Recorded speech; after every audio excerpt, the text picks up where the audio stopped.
Bienvenidos a Historias del Paddock.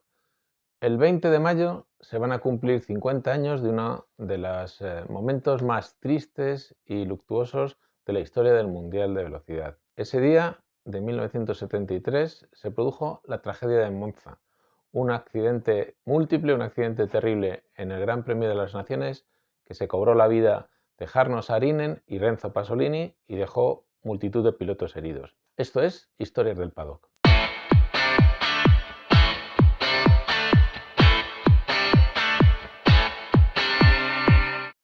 El Mundial de Motociclismo a lo largo de su historia ha tenido momentos dolorosos, momentos críticos que han estado relacionados con accidentes fatales, ¿no? El motociclismo ya sabemos que es un deporte de riesgo y lo era mucho más en los años iniciales del campeonato, cuando se corrían en circuitos que no eran permanentes, en carreteras, en zonas de montaña, en trazados que se adaptaban para la ocasión para que se pudiera disputar allí una carrera. Afortunadamente, la evolución del campeonato llevó a realizar nuevas pistas, nuevos escenarios en los que los pilotos pudieran competir con unas condiciones de seguridad más aceptables, pero todavía tardamos muchísimo tiempo, hasta bien entrados los años 80, en ver desaparecer los circuitos no permanentes del campeonato. Pero los circuitos permanentes que existían tampoco eran una garantía absoluta de seguridad, porque los márgenes, las normas, las previsiones que se realizaban en materia de seguridad no eran tan exigentes como las que se hacen hoy en día. Por eso, a pesar de que Monza era uno de los circuitos establecidos en el campeonato, uno de los circuitos más profesionales, más organizados que existía, el accidente que se produjo allí, dadas las altas velocidades a las que se rodaba y en las condiciones en las que se rodó, tuvo estas fatales consecuencias que hemos comentado en la entradilla, esa muerte de Jarno Saarinen y Renzo Pasolini. Fue un momento durísimo y muy crítico del campeonato en una época en la que el Mundial estaba empezando a transformarse. Vamos a ponernos en situación. En 1973 el Mundial aborda el comienzo de la gran transformación, un periodo en el que este campeonato, que estaba dominado por las motos de 4 tiempos, por las mecánicas de 4 tiempos, empezaba a ver el crecimiento y la influencia de los motores de 2 tiempos en el campeonato. Ese año Yamaha lanza una gran ofensiva en el campeonato después de varios años retirada de competición y presenta nuevos modelos con una escudería oficial, con un equipo oficial en el que se integraban Jarno Saarinen, que había sido el campeón de 250 en 1972, e Hideo Kanaya. Y abordan el campeonato en dos categorías, 250 y 500, con unas motos novísimas. En 250 con la Yamaha TZ, con refrigeración líquida, después de haber superado todo el periodo de las motos carreras cliente, las T2, TD2, TD3, que eran los modelos de 250, y las TR2 y TR3, que eran las 350 de aire, pues Yamaha introduce la TZ con refrigeración líquida en manos de Saarinen y Kanaya. Pero además se adentra en el Mundial de 500, algo que solo había hecho entre los fabricantes japoneses Honda en los años 60, pero con sus mecánicas de 4 tiempos. En este caso, Yamaha, fiel a su filosofía, desembarca con una 4 cilindros en línea, refrigerada por agua, de refrigeración líquida, la AW19, con la que está dispuesta a dominar el campeonato y a marcar una nueva era en el Mundial de Motociclismo. Precisamente Saarinen abordaría estas dos categorías, 250 y 500, después de haber tenido una primavera extraordinaria, logrando las victorias en las 200 millas de Daytona y las 200 millas de Imola con la TZ 350. Saarinen realizó una pretemporada increíble con victorias en varias pruebas de la mototemporada romañola, estas carreras de 200 millas como hemos dicho, y el arranque del Mundial fue espectacular, con triunfo en las 3 primeras citas del campeonato, en 250, que fueron en Paul Ricard, en Saalburgring y en Hockenheim, y en 500 hizo lo mismo en la cita de Paul Ricard y Hockenheim. En Saalburgring estuvo a punto de ganar, pero la rotura de la cadena le apartó de ese tercer triplete que habría sido indiscutible, haciendo indiscutible su marcha. Bueno, las circunstancias que envolvían el campeonato era de una obligada transformación por parte de todos los fabricantes.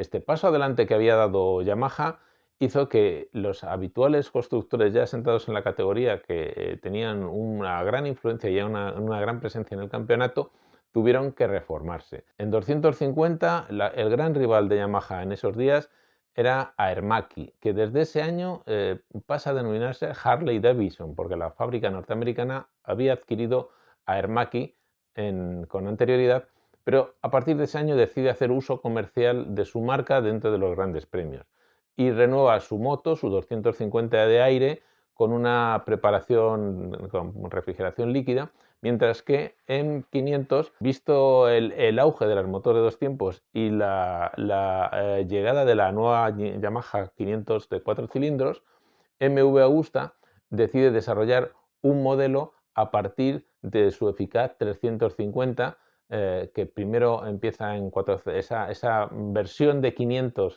a partir de la 350 empieza con una cilindrada de 430 centímetros cúbicos y posteriormente a lo largo de la temporada irá incrementando su cilindrada para ganar potencia. Y una moto que además en esas primeras carreras del año, esas primeras mejoras deciden dárselas a Phil Reed, el nuevo compañero de Giacomo Agostini, y esa concesión ante el británico provocó una fricción, una fisura dentro de la larga y honda relación entre MV Agusta y Agostini. En conjunto había una completa transformación del campeonato en 1973, estaba abordando una nueva etapa, una transformación en la técnica y en lo deportivo, porque Jarno Saarinen estaba llamado a ser el nuevo líder y el nuevo hombre de referencia en el Mundial de Motociclismo. Como vemos, el campeonato estaba muy definido. Teníamos a Saarinen dominando en 500 con esta nueva Yamaha y también en 250. Su alternativa en 250 era Renzo Pasolini, pero el comienzo de Pasolini y la Harley Davidson no fue muy buena esa temporada. En 350 Pasolini era la alternativa al dominio de MV Agusta, tenía también trabajo, mucho cambio y mucha evolución en esas motos de 350 que necesitaban refrigeración líquida para actualizarse y ponerse al día. Y en 500 la pugna entre Saarinen y las MV Agusta estaba dejando totalmente fuera de sitio a las motos italianas. En estas condiciones se llega al Gran Premio de las Naciones en Monza, una cita que habitualmente siempre se había desarrollado a final de temporada, en septiembre. Pero ya desde el año anterior, en que por primera vez el Gran Premio de las Naciones salió de Monza para disputarse en Imola, se adelantó a la primavera. Fue una cosa circunstancial, pero el caso es que ya a partir de ese momento fue la fecha más o menos en la que siempre se terminó encuadrando este Gran Premio de las Naciones, el futuro Gran Premio de Italia, porque recordar que hasta 1991 el Gran Premio de Italia no existe como tal, siempre es el Gran Premio de las Naciones. Pues, ¿qué sucede en Italia, en el Gran Premio de las Naciones, en Monza? Pues se desarrolla con la aparente normalidad. Hay carreras en 50, hay carrera primero la de 50, después la de 125, después de la de 350, que en 350 Renzo Pasolini ya tiene un gripaje de motor cuando está peleando con Giacomo Agostini después de una gran remontada en la que marca la vuelta rápida, y ahí tiene una primera avería que le deja fuera de carrera en esa categoría. También hay algunos problemas con la Benelli 350 de Walter Vila, que era otra de las novedades que se estaban desarrollando, una 350 de 4 cilindros, de 4 tiempos, que tiene una avería, una fuga de aceite, y aunque bueno, entra en boxes con la intención de retirarse, como era la última vuelta, los mecánicos de Benelli animaron a Vila para que siguiera y diera una vuelta más y al menos cogiera puntos. De hecho, al final consiguió acabar quinto. Puede sorprender que después de entrar en boxes un piloto acabe quinto, pero es que en aquellos tiempos las diferencias eran muchísimo más grandes de las que hay ahora. No había esa igualdad técnica y esa igualdad en registros, en tiempos que tenemos ahora en los campeonatos del mundo, y era muy normal que hubiera muchos pilotos que quedaban con vuelta perdida, con más de una vuelta perdida, incluso con diferencias enormes dentro de los mejores clasificados, incluso dentro del podio. Y llegamos a la carrera de 250. Era la penúltima del programa del Gran Premio de las Naciones, porque la cita de la prueba de 500 sería la que cerraría el programa del Gran Premio. En esa carrera la tragedia se desató prácticamente de inmediato. Monza es un circuito rapidísimo, de casi 6 kilómetros, con largas rectas y curvas de muchísima velocidad. No existían las chicanes, las variantes que ahora podemos conocer, sobre todo por la Fórmula 1, que es la competición que más se ve sobre Monza, porque las motos hace mucho que dejaron de hacer pruebas de campeonato del mundo. Se dio la salida, esas salidas del pasado, con motor parado, motor arranque empujón, ese silencio espectacular que envolvía los circuitos, hasta que el rugido de esos motores arrancando rompían esa magia. Y apenas recorrido 1 kilómetro, lo que es la recta de meta, para abordar el larguísimo Curbone, que era la primera curva que se enfrentaban a 200 kilómetros por hora, en ese punto, con Dieter Braun liderando el pelotón, seguido de Renzo Pasolini y Jarno Saarinen, Pasolini tiene un gripaje en su Harley Davidson y Saarinen, sin poder evitarlo, impacta directamente contra él. Los dos pilotos caen violentamente contra el suelo, se van hacia las escapatorias. La escapatoria apenas eran un par de metros de hierba y después estaba el guardarraíl cubierto por una serie de balas de paja a lo largo de todo el trazado. Lógicamente rebotaron las motos, los pilotos contra el guardarraíl, volvieron a la pista y allí fueron chocando contra el pelotón, que llegaba a toda velocidad, porque recordemos que era la primera vuelta, todavía rodaban muy compactos y fue inevitable para muchos chocar con motos caídas, pilotos caídos, y el panorama fue realmente dantesco. El resultado fue que después de ese terrible accidente, con más de una docena de pilotos implicados, Jarno Saarinen y Renzo Pasolini fallecieron en el acto. Hubo luego también pilotos con heridas de gravedad, como Walter Vila, como Fosco Giansanti, Chas Mortimer, Víctor Palomo también estuvo implicado en el accidente y estuvo lesionado. Y el drama que se vivió fue terrible, porque los pilotos se habían dado cuenta ellos mismos de la gravedad, de la magnitud y del estado en el que se encontraban sus compañeros. Las ambulancias entraron en pista, algunos pilotos regresaron a lomos de las motos de algunos compañeros directamente en marcha atrás en dirección contraria por la recta de meta después de la salida, y enseguida se supo que desafortunadamente, desgraciadamente, Saarinen y Pasolini habían fallecido. Aquello fue un shock impresionante, porque estábamos hablando del piloto que iba a cambiar el estilo de conducción y la forma de realizar el mundial. Era la nueva cara, el nuevo dominador del campeonato, el hombre que iba a poner fin al reinado de Giacomo Agostini, de Emio Bagusta. Y Pasolini era un admiradísimo y queridísimo piloto italiano.